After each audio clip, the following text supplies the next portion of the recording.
A paz do Senhor Jesus, meus irmãos, saudações do crente docente. Está no ar o CDcast, o podcast da sua lição bíblica. Eu sou o professor Alex Rodrigues e hoje iremos estudar a lição de número 4, a estrutura da Bíblia, da CPAD, Casa Publicadora das Assembleias de Deus. Inscreva no nosso canal, dê um like, ative o sininho para ficar por dentro das nossas novidades. Muito bem, o vocábulo Bíblia significa na etimologia coleção de livros pequenos. Isto porque os livros da Bíblia são realmente pequenos. As folhas de papiro preparadas para a escrita, os gregos chamavam de biblos. Biblos, folhinhas de papiro para a escrita. E o rolo dessas folhas, também pequeno, eram chamados de biblion. Veja, uma derivação, né? Biblos, e os rolos com esses papéis eram biblion. E o plural destes todos, eles chamavam de bíblias, porque eram vários rolos, coleção de pequenos rolos feitos de papiro. Isso era Bíblia, no grego. Portanto, o vocábulo Bíblia deriva da língua grega. Bem, os principais materiais foram o papiro e o pergaminho. Acabei de falar do papiro, né? Papiro, queridos, são plantas aquáticas, geralmente no fundo de grande rio. O rio Nilo tinha muito, em abundância, essas plantas aquáticas, que eram colocadas para secar no sol, sobrepostas umas sobre as outras e posteriormente entrelaçadas. E assim era formado aqueles grandes papéis, que eram chamados de papiros. Ok? Bem, e eu falei do papiro, mas também o outro material principal, que era uma evolução do papiro, porém um pouco mais caro, era o pergaminho. Pergaminho eram pele de animais secas, também ao sol, esticadas, a ponto de estarem prontas para serem escritas por cima. Porém, nós também temos registros de outros materiais utilizados, porém que estavam geralmente sujeitos a calor, umidade, fungos. Daí sua dificuldade de armazenar, como pedra, linha, linho, né? Linho que tem a ver com linha, mas é linho, cera, cerâmica, tablete de argila, vasos, chamado de óstraco, tinha um palimpsesto e tinha até o velino. O velino também era mais ou menos um pergaminho, mas de animais bem novos, a pele de animais novos. Era muito caro esse velino, difícil de adquirir na época. Bem, quanto aos formatos, foram dois formatos na Bíblia, né? Rolos e códices. Rolo nós sabemos bem como é. Vai desenrolando ali o papiro ou o pergaminho até você ter condições de ler. Já os códices eram grandes, né? Casca de árvore cortada para fazer a capa, colocado dentro o papiro, depois outra casca de árvore para fechar e amarrado com cipó. Veja, era difícil fazer um códice e principalmente de transportar um códice. Eram livros bem pesados. Interessante que o apóstolo Paulo mandava levar, né, os rolos e os códices para suas viagens. Ele deixava de levar mantimentos para dar prioridade a levar os livros, que eram os códices. Isso é muito interessante da gente analisar. Estes eram os formatos dos livros antigos, antes do advento da imprensa, e lógico, com Gutenberg na Alemanha. É interessante a gente falar isso aí, porque o vocábulo livro, né, acabei de falar de livro, vem do latim. Falamos do grego, agora falo um pouco do latim. Livro vem do latim liber, que significou primeiramente casca de árvore, e depois livro. Era manuscrito, ou seja, escrito à mão. Tudo era feito pelos escribas, grandes profissionais da época. Tinha que ter chamada, tinha que ter um ministério específico para ser escriba. Paciência, tinha que ter atenção e outras coisas mais que são requisitos para que seja um escriba. Desde os tempos dos patriarcas até o advento da imprensa que eu citei com Gutenberg. Essa escrita, geralmente, era feita de forma unicial, porque era um manuscrito que só continha maiúsculo e direto, não separava uma palavra da outra. Tudo maiúsculo e uma após a outra. Economizava um pouco de papel, porque era junto, mas também não economizava, porque eram tudo letras maiúsculas. Posteriormente, com a evolução da escrita, começaram a colocar essa escrita de forma cursiva. O cursivo só tinha minúsculo, mas era feita separação de palavras, então dava no mesmo, ok? mas já foi uma grande evolução. Hoje nós temos ali praticamente tudo cursivo. Só palavras próprias ou início de palavras que são maiúsculas, o resto é tudo minúsculo. Ok? Hoje nós temos então a forma de escrita, após o advento da imprensa, também chamada de cursiva. Quanto às línguas originais, destacamos 3. Tem autores que destacam 2, alguns teólogos, mas vamos destacar 3. O hebraico, o Antigo Testamento todo em hebraico, e porque conta a história do povo hebreu, né? E no Novo Testamento ali, geralmente o grego, que era a língua do momento, era o inglês da época, o grego. Só que nós também encontramos em abundância no Novo Testamento o aramaico. Pronto, tem muitas bíblias que tem até a palavra de Jesus grifada de vermelho, já repararam? Ali, o original não era hebraico, era o aramaico, nem o grego, era o aramaico. Era a língua que Jesus falava. Vocês sabiam disso? O aramaico é a língua que se derivou do hebraico. Quando o povo do Reino do Sul foi cativo na Babilônia por 70 anos, como profecias, promessas de Deus. Veja, se a gente for morar no outro estado aqui no Brasil, dentro do próprio território nacional, morar em outro estado, Nordeste, Sul, Centro-Oeste, com pouco tempo nós começamos a falar conforme aquelas pessoas falam, a aprender suas gírias e etc. Isso é muito comum, é simples, por causa do relacionamento humano. Agora imagine o povo hebreu ficar 70 anos na Babilônia. Um povo hostil, com uma língua diferente, costumes, hábitos e cultura totalmente diferenciada, por 70 anos. Então eles deixaram até de falar o hebraico para falar o aramaico, a mistura do babilônico com o hebraico. E essa era a língua que Jesus falava, porque Jesus foi proveniente do remanescente, né? Do que sobraram do cativeiro babilônico. Bem, existem também algumas poucas palavras em persa, mas citar vale a pena, mas não comentar, porque são poucas. Como a Bíblia está organizada então? Primeiro tópico. A Bíblia está organizada em divisão de partes principais. São 2, eu já falei isso. O Antigo e o Novo Testamento. Repare, Antigo não é Velho Testamento. Velho é pejorativo, é como algo que não se aproveita. E a Bíblia, ela não é velha, ela é antiga. Ela tem experiência para passar, história, tem peso. Amém? Então, o Antigo e o Novo Testamento. O Antigo Testamento é até 3 vezes mais volumoso que o Novo, porque tem muita história. Muita história mesmo. Ok? E a composição desses livros? São 66 livros, sendo 39 no Antigo Testamento e 27 no Novo Testamento, totalizando os 66. Por curiosidade, o maior livro é o livro de Salmos e o menor livro é o livro de João. Salmos, para os irmãos entenderem, era um livro de hinos, era um hinário, como se fosse uma harpa cristã da época. Amém? Era dividido também em capítulos, versículos. Isso é interessante, né? Isso foi, claro, não os originais, mas é o que nós temos hoje. Isso foi uma herança de padres católicos, que dividiram para facilitar a busca, a pesquisa e o entendimento. E até a teologia da época, para você poder fazer o princípio da hermenêutica, aplicando ali, né, os princípios básicos, texto, contexto, referência e inferência. Amém? E hoje, isso para nós é uma benção. Até no Bíblia Online e tudo facilita a busca por capítulos e versículos. Então foi uma mão na roda. A classificação dos livros, 66, estão classificados e agrupados por assuntos sem ordem cronológica. Se fosse por ordem cronológica, queridos, o primeiro livro seria o livro de Jó, que é o livro mais antigo já relatado. Ok? O tema central da Bíblia é o Senhor Jesus Cristo.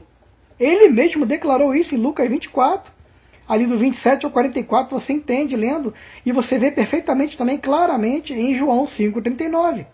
Que considera que Cristo é o tema central da Bíblia. E ele sendo o tema central, nós podemos resumir então a Bíblia em 5 palavras. Repare. A primeira, preparação. Todo o Antigo Testamento, todo ele, aquele volumoso, trata da preparação do mundo para o advento de Cristo, para a aparição do nosso Senhor e Salvador. Interessante. Uma segunda palavra, falei 5, né? Manifestação. Aí vamos falar dos evangelhos. Manifestam a glória do Senhor. Os evangelhos tratam da manifestação de Cristo, são os livros biográficos, a biografia do Senhor Jesus, o Redentor do mundo, o Salvador do mundo. Então, preparação e manifestação. Terceiro, a propagação. Vamos para Atos dos Apóstolos. Livro de Atos, livro histórico do Novo Testamento. Vai tratar da propagação de Cristo por meio da sua igreja. A partir do capítulo 16, então, que pela primeira vez, aqueles oriundos do judaísmo foram chamados como cristãos até os dias atuais. Depois da propagação, temos a explanação. Aí vamos para as epístolas, que tratam da doutrina da Igreja de Cristo. As doutrinas, não apenas paulíneas, mas outras epístolas também. Tiago, Judas, Pedro, 1 João, etc. Ok? Então a explanação são importantíssimos, porque falam da doutrina de quem? De Cristo. Paulo mesmo falava, sei de meus imitadores, como eu sou de Cristo. E Paulo foi também, junto com outros apóstolos, chamado pelo Senhor Jesus, aprendeu para poder explanar a doutrina. E por último, a quinta palavra que eu falei, a consumação. Então a Bíblia se resume a isso: preparação, manifestação, propagação, explanação e consumação. E onde eu encontro consumação? Apocalipse, o livro da revelação. Trata de Cristo consumando todas as coisas. Glória a Deus. Amém? Segundo tópico, o Antigo Testamento. O Antigo Testamento eu já falei que não é velho, é bom lembrar, hein? Seus 39 livros estão divididos em 4 classes. Primeira classe, leis. É o arcabouço normativo ali, né, do Antigo Testamento. Livro de leis, chamando de Pentateuco, que a Bíblia hebraica chama de Torá. Dentro da Tanakh é o primeiro, a Torá. Então a lei nós encontramos ali, né, aqueles primeiros livros, desde Gênesis, né, Êxodo, Levítico, Deuteronômio. Conhecemos bem os primeiros, inúmeros. Depois, vamos para a classe do livro de históricos, que conta a história do povo hebreu na face da terra, para a gente entender o que é o cristianismo hoje, de onde nós chegamos, a história do povo escolhido. Os livros históricos, estamos sim, vários históricos. Depois vamos para os livros poéticos. Não que sejam livros de poesias, mas o gênero literário são poéticos, ok? E por fim, os livros da profecia, proféticos. São ali 17, né, que é dividido hoje para facilitar o estudo, maiores e menores. 5 e 12. O livro de cada um desses que nós acabamos de falar são interessantes porque você vai entender totalmente no estudo sistemático da teologia. Tudo que acontece no Novo Testamento vai se encaixar perfeitamente na história do Antigo Testamento. Isto é maravilhoso. Amém? Bem, vou falar rapidamente aqui desses livros históricos que eu falei, porque conta da importância do povo de Deus. Vai de Josué até Esther. Aí você lê os outros. Deixar aqui para aguçar a sua curiosidade, para provocar em você a vontade de folhear a Bíblia. Contém, além da história do povo escolhido, contém histórias tremendas. Existem hoje livros que tratam de uma forma com a licença poética, até novelas, né, utilizando a Bíblia Sagrada. Não que essas novelas sejam ali fiéis à palavra, porque, como eu disse, elas usam a licença poética. Mas são interessantes, vale a pena assistir. Ok? Os livros poéticos vão de Jó a Cantares. Jó a Cantares. Como eu falei, devido ao seu gênero literário e seu conteúdo. Não por outra razão, porque não são livros de poesia. E os proféticos? Vai ali, né, de Isaías a Malaquias. Isaías a Malaquias. Olha, muito profeta. Os 5 maiores, que têm um conteúdo maior, não pelo tamanho nem importância do profeta, mas pelo conteúdo extenso do livro, e os menores com um conteúdo menor dos seus livros, que vai ali de Oséias a Malaquias. Amém? Os maiores vai de Isaías a Daniel e os menores de Oséias a Malaquias. Bem, terceiro tópico. O Novo Testamento. O Novo Testamento jamais, de forma alguma, anula o Antigo Testamento. E estão divididos em 4 classes. Assim também como as classes do Antigo também são divididos. O Novo Testamento. Primeira classe biografia. Segunda, história. Terceira classe, doutrinas. E a quarta e última classe, a profecia. O livro de cada classe são os seguintes. Vamos aqui para biografia. Por que é biografia? Porque são livros biográficos. São os evangelhos. Porque vão falar da biografia do Senhor Jesus, o Salvador do mundo, o tema central da Bíblia. São 4. E cada um foi escrito para um povo. Mateus foi escrito para quando algum judeu lê a palavra e entender que é para ele, para tocar o seu coração. Marcos já foi escrito para quando um romano, que era a civilização dominante da época, lesse e entendesse e aceitasse o Evangelho, as boas novas. Lucas tinha que ser médico mais culto. Foi escrito especificamente para os gregos. Se fosse outro, os gregos não iriam ler. Tinha que ser alguém com maior nível cultural, mais ou menos parecido com o deles. Então, Lucas foi escrito para os gregos. E quem escreveu para nós, gentios, para o resto do mundo? João. Daí eu dou uma dica, se você quiser presentear alguém, um novo convertido principalmente, discipular, comece falando para ele ler João, ou dê de presente o Evangelho de João, que vende separadamente. Na SBB você compra às vezes por 40 centavos o Evangelho de João. Vale a pena, querido, abençoar, não é isso? Plantar, semear na vida dos nossos irmãos. Então é isso. Esses são os 4 evangelhos que falam da universalidade, por serem 4 pontos cardeais. Desses 4, 3 são sinópticos, ou seja, os escritores estavam no mesmo tempo e espaço local, vendo tudo que estava acontecendo. Os 3 primeiros. João não, o João estava em contexto um pouco diferente, mas também escrevia sobre o que ele via. Amém? Esses são os biográficos. Vamos para o livro de história, não são históricos, porque existe apenas um livro de história no Novo Testamento. E esse livro é o livro de Atos dos Apóstolos. O que são Atos? O que eles fizeram? Eles quem? Os apóstolos, que vieram após Cristo, que foram doutrinados pelo Senhor Jesus para difundir o Evangelho. Os 12 apóstolos.